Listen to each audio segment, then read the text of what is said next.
Welcome back to Plague Scythe Studios, everyone. Ryan here, checking out another batch of guitar VST plugins from Audio Assault with the Dirt Machine and Grind Machine 2.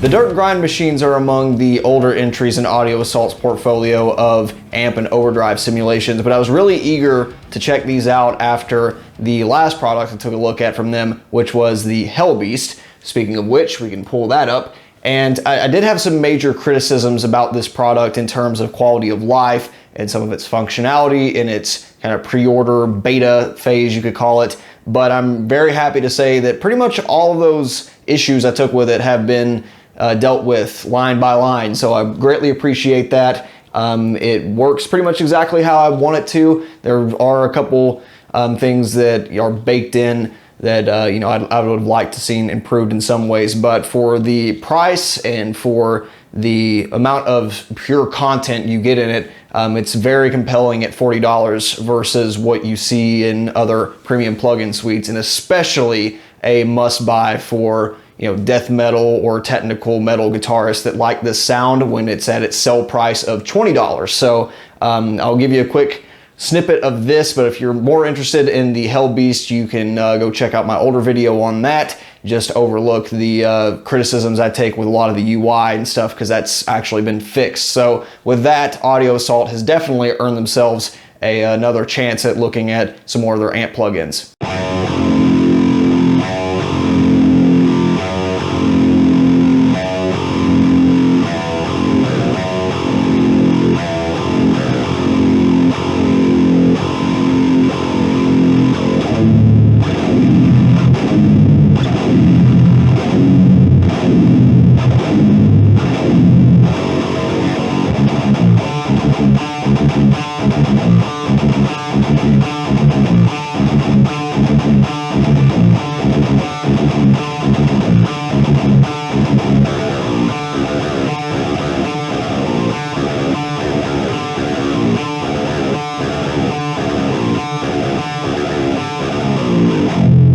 So what exactly is the Dirt and Grind Machine, or in this case, Grind Machine 2, since it's been updated fairly extensively since the original launch?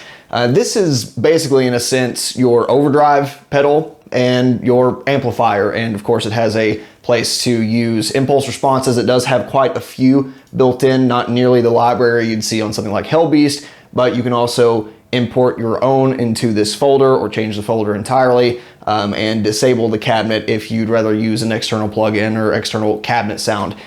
So this is kind of your one-stop shop for a metal guitar sound or a whole hell of a lot of genres that use different kind of pedals. Starting with the Dirt Machine, there are quite a few models here, ranging from your typical tube screamer or OCD type drive pedal all the way up to a few different fuzz models. We have a couple that I actually don't really know what they're trying to model, like with the Crayola and the Texas or Texan Pride. Kind of sounds like a lower gain tube screamer mod on that one, but a couple I have absolutely no idea. The DS3 is like a nice, Boss distortion pedal sound, a very decent acoustic sim, not something I need for recorded applications, but it's there if you do want it.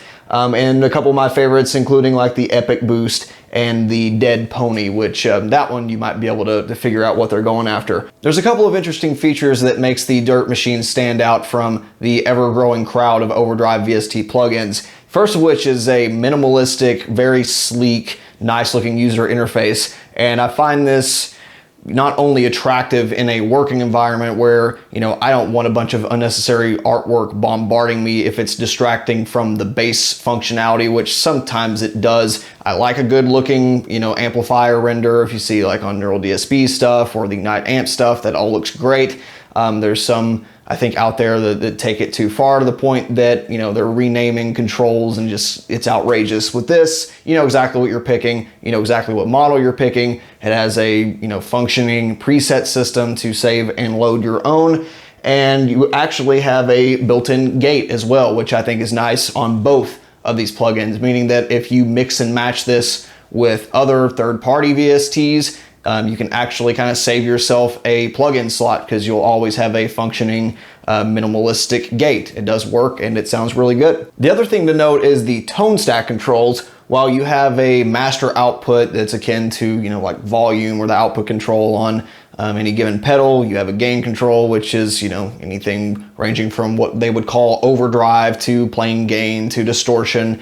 Both of those are fairly accurate to each of the pedal models. But with the tone stack, unlike a lot of these pedals like the Tube Screamer, the OCD, or the fuzz pedals, where you'll have a single treble or tone control, you actually have it split up with bass, middle, and treble. Now, some people may not like this because, say, you're trying to nail the Tube Screamer sound, then, you know, this is a departure from how the real pedal works. It's a different tone stack. For me, I think this is cool because it actually sets itself apart from what other, you know, Tube Screamer plugins are doing. If I want a real Tube Screamer sound and functionality, then there's already a million out there. But what's cool here is that you can actually dial out individual frequencies. Say you want to cut back the mids a little bit and boost the bass and treble for a particular rhythm part, then you can do that. Or if you want to go the opposite direction for a lead, you can also do that. And again, not have to use anything else to achieve that. This is sort of akin to the controls you'd see in an Axe-Fx drive block, or I know Line 6 does something similar with theirs now, except it's just solely focused on the bass, middle, and treble controls. Unfortunately, you can't change the frequencies of any of those, but I think it's very well suited to any electric guitar that I've used, and that includes anything from, you know, extended range 8 strings all the way up to single coil Stratocasters. All the controls kind of make sense. So if you're using something like a Tube Screamer model, then you'll probably want to boost the mids and cut the other frequencies to taste. If you're using something like a regular distortion pedal through a clean amp sim, then you might want to, you know, do the opposite. Similarly, the Grind Machine looks like almost the same identical plugin, except there's a few exclusive controls for the cabinet and amp section. You can bypass the preamp altogether. Not quite sure why you would want to do that if you're loading up the Grind Machine to begin with, but whatever. You have this tight mode that, as far as I can tell, adds a little bit of a low cut, maybe a mid boost, maybe even an overall volume boost to the pre-section. So if you're using one of the more modern high gain amps and it's not quite, you know, getting the articulation and grind you want, then I would definitely experiment with trying the tight, even with a Dirt Machine model as well. I found pretty good success in that. You have a traditional bass, middle, treble tone stack with presence, gain and master, just like last time, and the cabinet section that you can disable or add the impact system to, which was something I liked from the Hellbeast plugin. It does add some authenticity to maybe a more fizzy sounding impulse response. You can kind of tame it, make it more produced and natural feeling. So good inclusion there. Definitely saves you from having to load up something separate. In terms of amplifier models, we're looking at a pretty healthy selection that should please damn near everyone that wants a touch of dirt or grind, in this case, in their amplifier sound. From the 90210, which is the 6505, 5150 type sound, the Brit 880, which is of course the JCM 800. I believe the Little Monster is supposed to be an orange Terror amp. Similarly, the Raptor, I think, is supposed to be one of the actual full-fledged orange amps. The PVGL Fire is obviously the Engel Fireball. Mod 37 is a number 34 modded Marshall type sound. The UV35 is a high-gain German amp of a different make and model. And then you got quite a few of these kind of custom models that fill in the gaps or add a little bit more versatility than one single amp would do. For instance, like the AK45, it's kind of a hot-rodded plexi sound and can kind of do everything from Clapton to AC/DC depending on how you dial it in. On the other hand, custom models like the Knife are more focused on contemporary high-gain material, but you still have some stuff that will allow you to do cleans or to break up sounds, like the Bassmaster, which does the Fender Bassman thing, a couple of others as well. So I don't necessarily think this plugin replaces all VST sounds for me, but it does a damn good job in getting there quickly and augmenting it especially.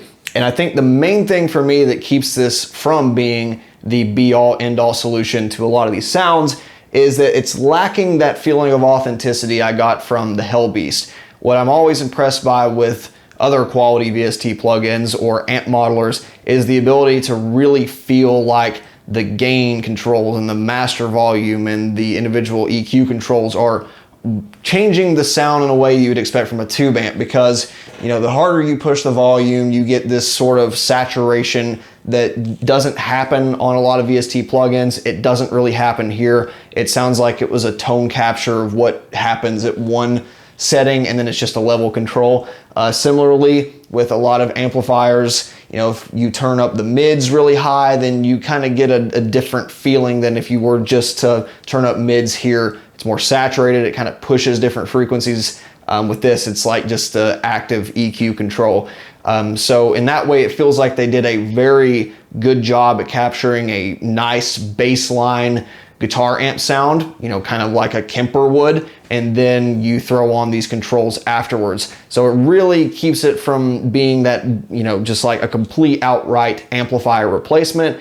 On the other hand, it is still a very good palette of tones for, whether it be demoing or jamming or damn near anything.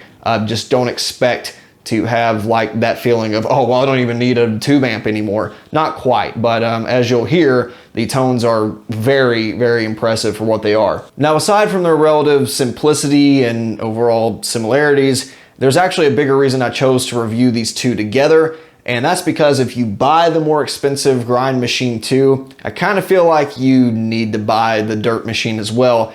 And that kind of goes back to, I don't think any of the amplifiers in here really do exactly what I want them to in terms of tightness or articulation. And even that tight button does help, but I was always scrambling after the Dirt Machine every time I was trying kind of a direct into the amp tone. I'm sure it'll work for a lot of people out there, just not for me, not for what I'm going after. So if you kind of like the tones that I generally do on this channel when it comes to high gain stuff, then I can pretty strongly recommend that you will need the Dirt Machine along with the Grind Machine if you're interested in buying these. So with that, I think every one of these you hear, except maybe one, but I'm pretty sure all of them, these upcoming demos use both of these plugins simultaneously, as well as maybe, a reverb or something at the end.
To wrap this video up, I think this is a great sounding, high quality, high value pair of plugins, and I'm glad I have them in my library. I'm glad I shelled out some cash for them, because I can definitely foresee myself using both in the future with the Dirt Machine, whether it be augmenting another VST plugin sound, or I could totally see this being useful as reamping a DI through an amplifier. Say you don't want to drag out pedals, or you want to experiment a little beforehand, then you could just send that out into a reamp box and probably get some great stuff going on. With the Grind Machine, it is a nice quick reference pull up of, you know, 6505 type sound or JCM 800 type sound, and it's simple and everything's just kind of there. You get something that's functioning.